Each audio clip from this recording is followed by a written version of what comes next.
Hi, I'm Malika Bilal. And I'm Femi OK. Can Venezuelan President Nicolas Maduro hold on to power? Today, we're diving back into the ongoing political crisis. We want to know what you think, so tweet us at AJStream or leave your comments in our live YouTube chat, and you too could be in the stream.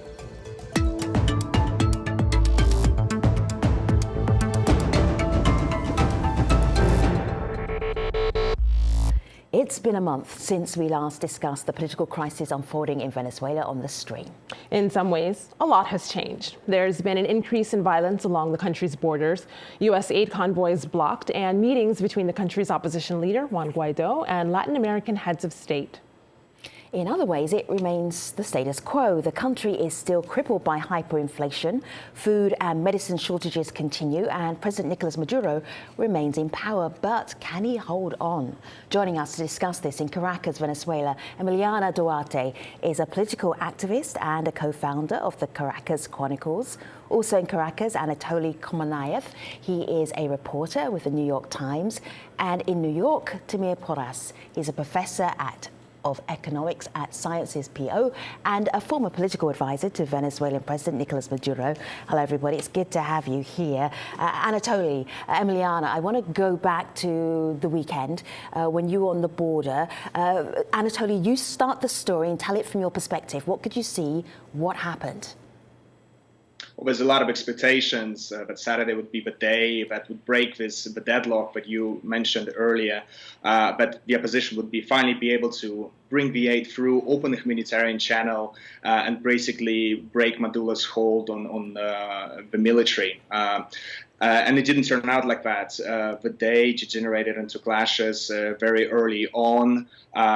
Protesters clashed with police, with National Guards, on the bridges that led to Colombia. And the government had to resort to paramilitaries, to armed thugs, to basically disperse the protesters. There's a lot of violence, a lot of injuries, and the opposition basically failed to bring that aid through. Mm-hmm. Emiliana, what did you report on from the border? I made my way to the border with a camera crew, hoping to get shots of the food coming into the Venezuelan side. I was in a small protest in one of the three bridges, and I had to stand frozen while, first of all, a convoy of National Police Special Forces, known as FAES, pointed at us and peaceful protesters who were there with automatic weapons. One of them tried to hit me and tried to hit several other women protesters who were there. And minutes after, right in front of a cordon of Venezuelan National Guard, we were attacked by gunfire. Motorcades of paramilitary groups came roaring by and started shooting. I could hear the bullets flying. I could hear them ricocheting off of the walls. We were able to find shelter in a nearby home where around 40 persons were cowering in fear. We had to crouch down to the ground.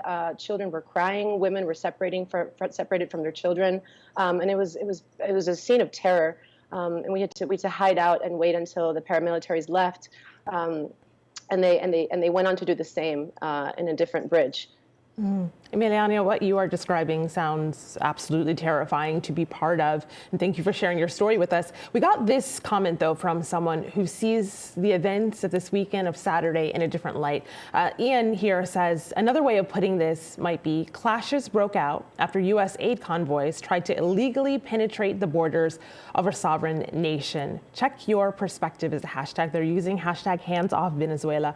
Tamir, what do you make of that take? Well, I would say that, as I have written and stated in the past, the unfolding of events after January 23rd were going to lead to a violent outcome. And that's what we saw this weekend. I'm not surprised at all that violence emerged out of this attempt by the opposition and Mr. Guaido and the U.S. administration and the government of Colombia to, again, illegally penetrate into the territory of Venezuela. Whatever you make of the internal situation of Venezuela and whatever your views are on the government of Maduro, you cannot ignore the fact that there is a regime change policy in motion that has been unfolded from the U.S.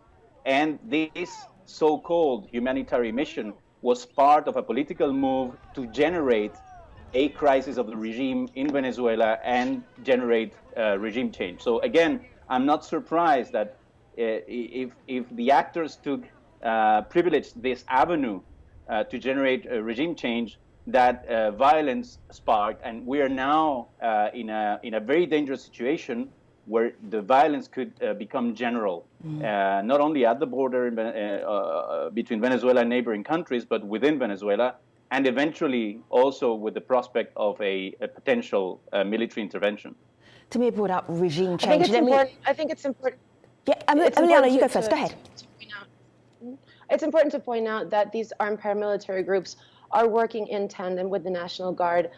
Freddy Bernal, one of its leaders, made his way over to the Colombian border with Venezuela over a week ago and lined up prisoners. The minister of the prison system in Venezuela was also there. So it's important to point out that there's a very clear collusion between the violence generated by paramilitary groups and government security forces whose last job it was to protect the people of Venezuela. Tamir? What I have to say about that is that basically you have the cocktail for a civil conflict in Venezuela. Again, you can have, Venezuela is an extremely polarized country, and you can have polarized narratives about the situation of Venezuela, having, again, mutually exclusive visions of the same objective reality. And I'm not interested in that debate. What I'm interested in focusing on the very deep political crisis that Venezuela is going through, and what are the ways out of that political crisis that can deliver stability and a democratic and peaceful outcome. So making a case for further interference, making a case for a violent outcome, be it by the intervention of a foreign government in Venezuela, whatever, again, the internal situation is, will only lead to a deeper crisis, will only lead to the eventuality of this violence spreading all around the country. And this is not a solution out of the political crisis. That is why, again, I'm not interested in commenting this fact of violence here or there. Okay. But Tamir, which are the ways you made out your of point. the Let me just bring in Vice President Mike Pence of the US. This is what he said at the weekend when he was on the Venezuela border. Have a listen. Well, what we announced today in the immediate aftermath of this weekend were sanctions against 3 border state governors who participated in the brutality that took place, preventing humanitarian aid to come into Venezuela, and another individual within the Maduro regime.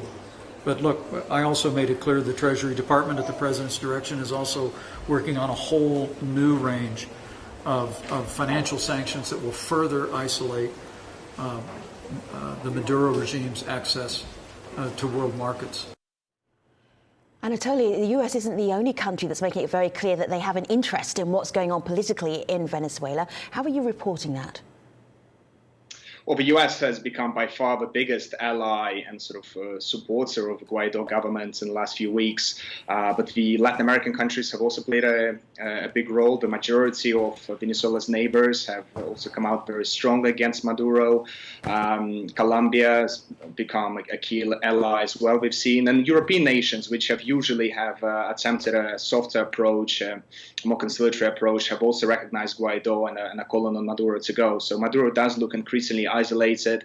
The way we've been reporting it, we've been trying to figure out what's going on inside China and Russia, the 2 biggest allies Maduro still has, and how their position is changing. The government both have big investments in the country, and both want Maduro to stay, but on the other hand, they understand that the economic crisis makes his tenure untenable. And that perspective is seen here online as well. This is one person who says, Abdul Jabbar on Twitter, he says, the U.S. involvement is geared towards serving the interests of big Western corporations and stealing the oil wealth of Venezuela, the world's largest, which the socialist Maduro has prevented so far. So we see a lot of tweets like this. But this second comment we got from someone who tweeted in is a little bit of a nuanced view that we don't see as often. He says, even though America always plays double standards, their involvement in Venezuela is very much needed to save the Venezuelan people. Emiliana, take us through this idea. Are there calls in Venezuela? Are they growing for military intervention? Well, what I saw after this weekend's atrocities was a people that are terrorized, are defenseless, and live in constant, perpetual fear because of these paramilitary groups that have been unleashed, but also because of other different irregular actors that control great parts of the Venezuelan territory, such as ELN and other guerrilla groups, as well as drug trafficking cartels, etc. I find it disingenuous to blame the state-sponsored violence and terrorism on these defenseless protesters who have led efforts that have been supported by many countries, not just in the region, but in Europe and in Asia as well, to defend the Venezuelan constitution. We have to remember that this movement began on January 23rd when Juan Guaido took the oath of office in obeyance of the constitution, seeing as there was a vacuum of power because Maduro's reelection was widely considered a sham. So I did see many. I spoke to at least 5 persons in Táchira state at the border who, after they had been attacked by paramilitaries and given this life of terror that they live under, told me that we cannot do this alone. We need military intervention and just basically render defenseless and hopeless. Anatoly? I would agree that. Foreign invasion is always kind of a fringe affair in Venezuela, confined to very radical right-wing groups, and the support for the intervention is definitely growing. You see people that have been so beaten down by the economic crisis that we're just saying, look, just bring in the Marines. There's no more hope left for any other solution, and that's what's scaring. I think the room for peaceful negotiation, the room for peaceful transition that Samir has referred to earlier is shrinking day by day because of the actions of both sides, and something needs to be done very soon to avoid a military solution. To me, I'm looking at this. I would liken the Venezuelan situation.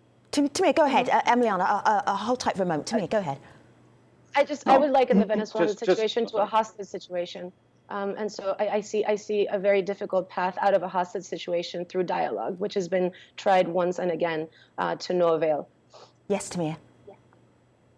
No, I would just like to point out that my co-hosts are speaking from Caracas. They were at the border, they covered the situation in the border, traveled back to Caracas, are speaking to international media. So again, the description that I have just heard of the Venezuelan society requiring to be saved by an intervention of Marines needs to be balanced. Frankly, needs to be balanced, and I would disagree also with the vision that the window for negotiations has closed. I think that, on the contrary, the strategy consisting in the self-proclaiming of Mr. Guaido on a very peculiar. Once again, this is a polarized country. Everybody has his own interpretation, even of the Constitution. So based on an interpretation of the Constitution, the self-proclaiming of Guaido was intended to generate a regime collapse in the following days of the January 23rd. And that did not happen. So this is what has led to this month-long crisis, where we have seen the evidence that this escalation is ridiculous because there are internal conditions in Venezuela that will not generate that rapid collapse that the U.S. were assuming and that the Venezuelan opposition were assuming. So it is now more obvious than ever that a negotiation, an internal political negotiation in Venezuela needs to take place if we are not willing to risk a potentially devastating or surely devastating conflict in Venezuela and a catastrophic intervention. Mr. Porras, in order for a negotiation to happen, the interlocutors have to be credible. What credibility has Nicolas Maduro demonstrated 3 times over when even the Pope a couple of weeks ago in a letter said that he does not keep his promises? Once and again, dialogue and negotiations has been used to buy time and to perpetuate the Maduro regime in power to the detriment of Venezuelan people who are dying of hunger every day, of preventable diseases, because he refuses to even acknowledge that there's a humanitarian crisis happening in Venezuela. I'm fortunate enough. I'm fortunate enough not. Why aren't you dying of hunger? So because you're because just one thing. Very respectfully, I would say. you speak. But You speak here's the of the thing. I crisis think we as should have this many, debate. as We should many have this other. debate. Emiliana, Sorry. can you allow Practical- Tamir just to finish his sentence, and then you can You reply to speak- him. You speak of the crisis in the third person, and this is something that is very typical of the people who make these, in my opinion, irresponsible calls for intervention. You describe a country as if you didn't live in it, saying people here are dying hunger, but you are doing well. So this is the very very explanation that the reality of Venezuela is very diverse. That there are, of course, situations that could be called humanitarian situations, but the situation of the Venezuelan society is much more complex. I'm only insisting on one thing. The only alternative to dialogue is conflict. So if you say that dialogue and negotiation is exhausted, it's because you are ready to stage war. Well, but dialogue, but negotiation are you doesn't ready need to involve to Maduro. take guns and go to the streets? Or is it somebody else who's going to assume the cost of that conflict? This is again why I insist: dialogue is never exhausted, and a political negotiation is required to solve a political conflict, unless you irresponsibly want somebody else to kill each other and don't believe you're going to be involved in the conflict. This is again, I call you to a more reasonable position, because closing the door to more reasonable position is that. So Tamir, I hear you, and Anatolia, I hear you as well. I wanted to pipe in here with this comment from someone live on YouTube. Nevermore says, how badly does a leader have to fail before the people can replace that person? And why would anyone oppose replacing him? Why fear the people having freedom to vote for a new leader? And of course, I see already where the debate along that comment could come. But I want to push us just a little bit further, because the idea of dialogue did come up. I wanted to play a video comment from the former U.S. Foreign Disaster Assistant Chief, because at the heart of all of this, the heart of this story, is the humanitarian crisis and what people are facing. Here's how he says we can begin to address that. The urgent priority now is to depoliticize the aid effort. And for the U.S. government, that's going to mean separating its political aims for Venezuela from its support to the humanitarian response. In the immediate term, that means stopping these confrontational border showdown tactics and instead working more through traditional humanitarian partners that already have a footprint in Venezuela and can provide aid in a more neutral and impartial way. Anatoly, from your reporting, do you think that's even possible, depoliticizing the aid? No, by now I think it's impossible, and most of the blame has to lay with Maduro. He still refuses to recognize that there is a humanitarian crisis in Venezuela, despite all the evidence of massive collapse in living standards, of malnutrition, of people fleeing the country. Yes, as Timur pointed out, there's still people fortunate enough to have a good standard of living, but we've got to generalize to have any sort of discussion, and the fact is that most people in Venezuela are having a very hard time.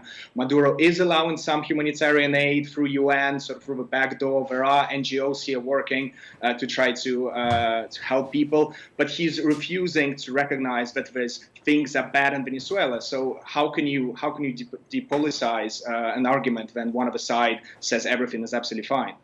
So, guests, just a few hours before we started on the stream, we asked Tamara Adrian, who is a member of the Venezuelan National Assembly, to record a comment to actually share with us on the stream. Things got a little bit chaotic. Let me show you what happened just a couple of hours ago.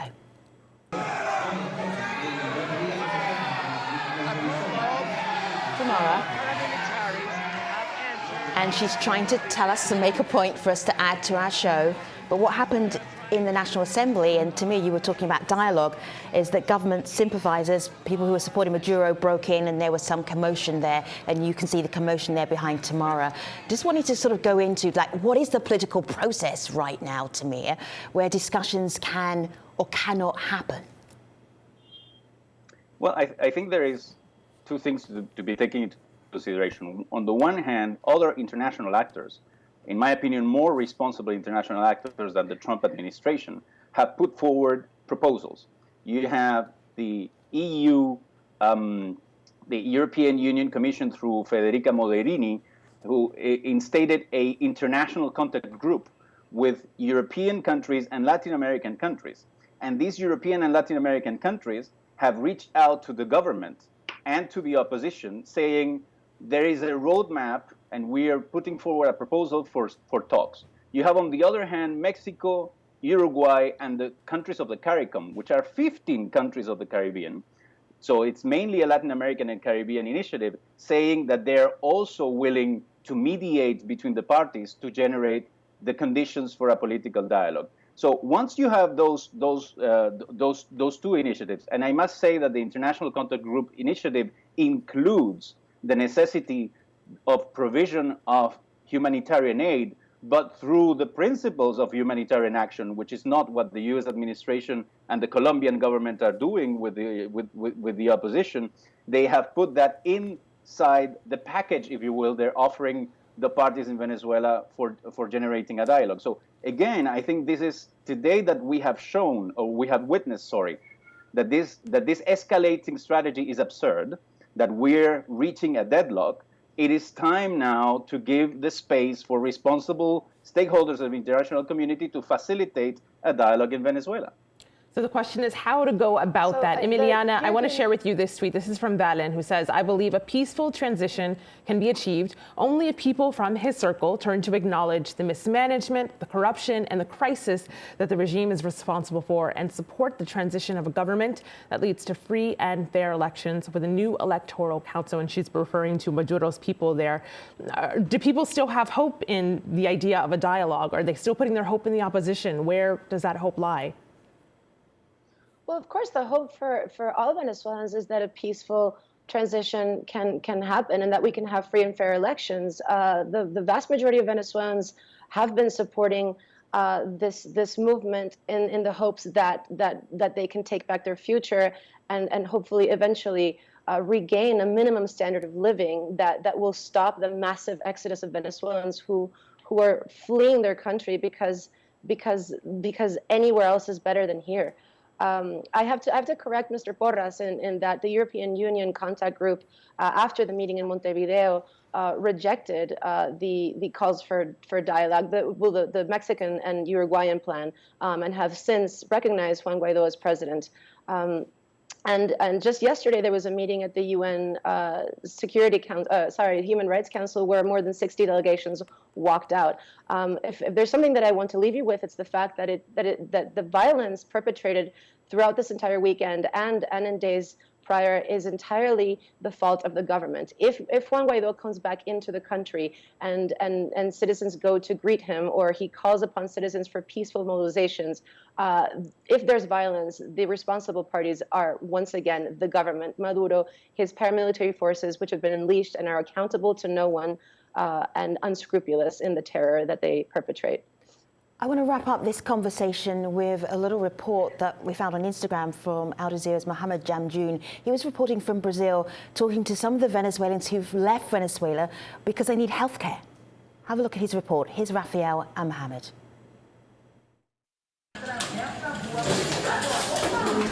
Frail of body, but full of spirit, Rafael Mayorga exudes the kind of calm determination most people in his condition would find hard to muster. Before being transported to this hospital in neighboring Brazil, the 30-year-old Venezuelan was at death's door. And while he's still extremely weak, he's also much improved.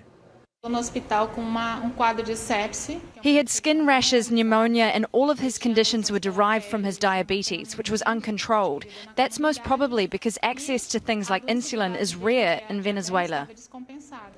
Insulin, a medication for diabetes patients readily available in most countries the world over.